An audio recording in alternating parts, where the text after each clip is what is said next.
So there are a few things to remember when you're smoking a brisket. First and foremost, it's not magic.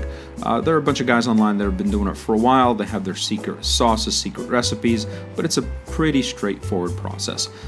First of all, you want your grill at roughly 250 degrees. Your meat has to be 200 to 215 when it comes out, and you want to stick one of those little thermometers in the thickest part of the meat, and that'll tell you what the internal temperature is.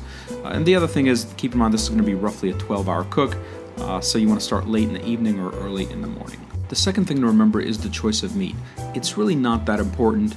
Anything between prime and choice, you're in pretty good shape. Flavor-wise, you won't really be able to tell much of a difference. Typically, the nicer grades of meat have a little bit more fat in it, and when the fat melts, it melts into the meat, and then it tends to stay a little bit more moist.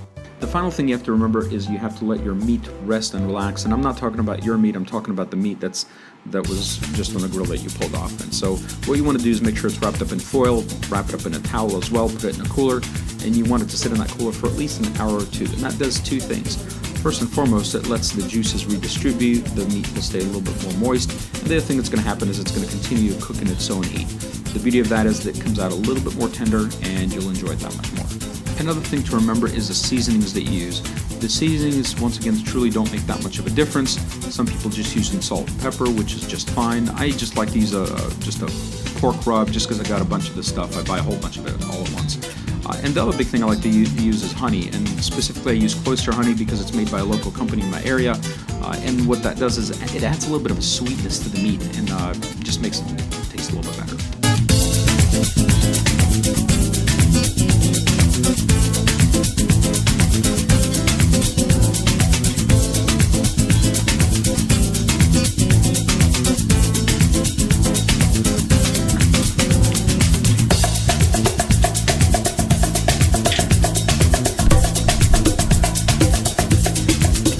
So here we go. We're going to wrap it up, and now we're going to put it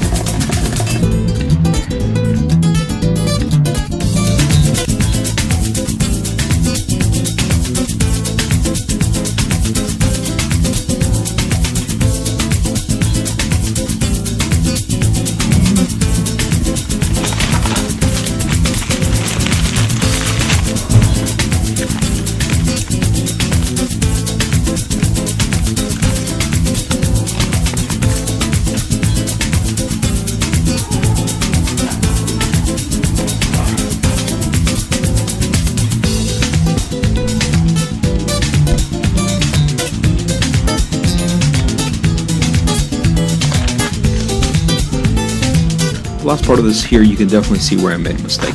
The meat is supposed to be cut across the grain. Unfortunately, I didn't do that. I cut kind of diagonal, kind of with the grain. So just make sure you cut across the grain, you do it correctly, and then it'll pull out a little bit easier. It'll be a little bit better.